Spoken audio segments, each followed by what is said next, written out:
Hello అండి, welcome to Suma's world. ఈ ఛానల్లో నేను daily blogs, motivational videos and home making tips లాంటివన్నీ చెప్తా ఉంటాను అనమాట. మీరు కనుక ఫస్ట్ టైం విజిట్ చేస్తుంటే మాత్రం సబ్స్క్రైబ్ చేసుకోవడం మర్చిపోకండి. ఇంకా ఈరోజు బ్లాగ్లో అయితే ఒక మంచి కాంబినేషన్ అండి, healthy combination rajma curry and jeera rice చేసుకున్నాం అనమాట ఈరోజు ఇంట్లో. సో అది క్విక్గా ఎట్లా చేశాను అన్నది మీకైతే చూపిస్తాను. ఫస్ట్ అయితే రాజ్మా మనం శుభ్రంగా క్లీన్ చేసేసుకొని ఓవర్ నైట్ సోక్ చేసేసుకోవాలి కదా.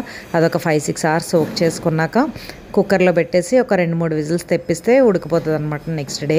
సో తర్వాత ఇంకా ఏముంది, అంత మామూలే. మనం మసాలా కలిస్తే మసాలా వేసుకోవచ్చు, టొమాటో కలిస్తే టొమాటో వేసుకోవచ్చు. అట్లా నేనైతే టొమాటో మసాలా 2 కలిపి వేస్తున్నాను అనమాట.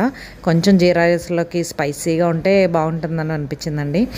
రోజు వండుకునే కాయగూరలు కాకుండా మనం అట్లా అప్పుడప్పుడు ఇట్లా లెంటిల్స్, రాజ్మా ఇవన్నీ వండుకుంటే బెటర్గా ఉంటుందని అనిపించిందండి.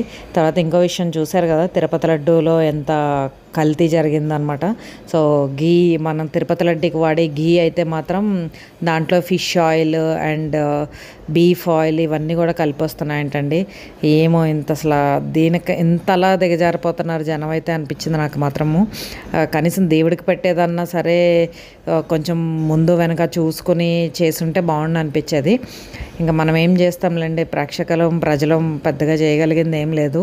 దేవుడా అనుకుని దేవుడి మీద భారం వేసుకుని ఉండాలంతే. ఇంకా ఇదిగో రాజ్మా అయితే ఇక ఉడికిపోయిందనమాట. కొంచెం ఆయిల్ అయితే వేయచ్చు బాగానే, తక్కువ వేసుకుంటే కొంచెం డ్రైగా ఉన్నట్టు ఉంటుంది అనమాట అండి కర్రీ అయితేనే. అందుకని కొంచెం ఆయిల్ వేస్తే బాగానే ఉంటుంది. ఇంకా దానికి డ్రై మసాలా వేస్తాం కదా, అట్లా డ్రై మసాలా వేసుకుంటే మరీ ఎక్కువ వేయకండి.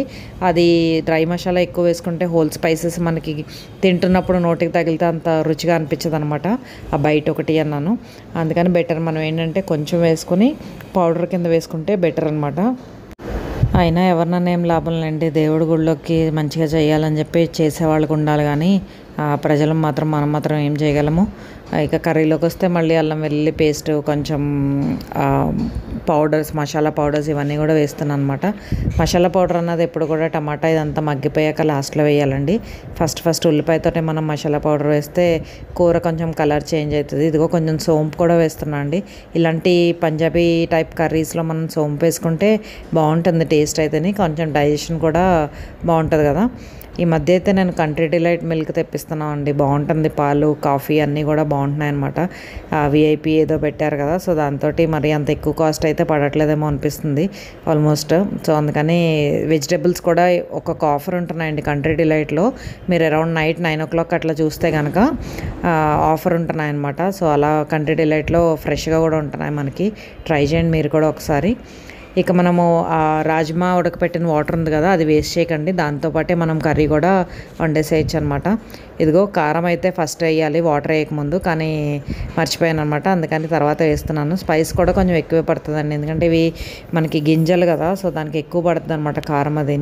కారం, ఉప్పు ఇవన్నీ కూడాను. సో దానికి తగినట్టు మీరు వేసుకొని చూసుకోండి. తర్వాత ఇంక మీడియం ఫ్లేమ్లో పెట్టేసి ఒక 20 minutes అట్లా మనము ఉంచితే కర్రీ అయితే రెడీ అయిపోద్ది అనమాట. మరీ దగ్గరగా పెట్టకూడదు కర్రీ అయితేని. ఇదిగో ఈలోపు పైకి వెళ్ళైతే నా మొక్కల్లో నేను మొన్న విత్తనాలు వేశాను కదా, అవి చిన్నగా వచ్చినాయి అనమాట. కొరియాండర్ వచ్చింది అండ్ ప్లస్ నా వంగ మొక్క కూడా బాగానే ఉంది. ఇదిగో కొంచెం బలం లేనట్టు వచ్చినాయి కానీ బాగానే ఉంది. కొంచెం వేసినా కానీ మంచి టేస్ట్ వస్తుందండి కర్రీ అయితేనే, మంచి స్మెల్ అయితే వస్తుందన్నమాట. మరి కొత్తిమీర మొత్తం వేర్లతో తీసేయచ్చో పైన కట్ చేయాలో నాకు పెద్దగా ఐడియా లేదు. ఇప్పుడే స్టార్ట్ చేశాను కాబట్టి గార్డెనింగ్ అంతాను. సో ప్రస్తుతానికి అయితే కొన్ని ఇట్లా అయితే కట్ చేశాను. కిందకు వచ్చేసి ఇంకా కర్రీని అయితే ఎగరబెడుతున్నాను అనమాట. ఫ్లేవర్ భలే వచ్చింది, స్మెల్ అయితే భలే వచ్చింది ఆ కొంచెం కొత్తిమీర వేసినందుకే. ఇది కొంచెం వాటరీగానే ఉంచాలండి, మనం మరీ దగ్గరికి తీస్తే బాగోదు. దట్టు మనము జీరా రైస్లో కలుపుకోవడానికి కదా. సో జీరా రైస్ కూడా నేను ఇంకా బిర్యానీ రైస్తో చేశాను అనమాట. 1-2 వాటర్ పోసుకుని ఫస్ట్ రైస్ అయితే వండేసుకుని, ఇంకా మనము జీలకర్ర, కొంచెం నెయ్యి వేసుకొని జీలకర్ర, పచ్చిమిరపకాయలు, కరివేపాకు వేసుకుని తాలింపు కింద పెట్టేసుకోవడమే. ఇంకే జీరా రైస్ మనకి ఈజీయే కదా, కొంచెం తగినంత సాల్ట్ వేసుకుంటే సరిపోతుంది అనమాట.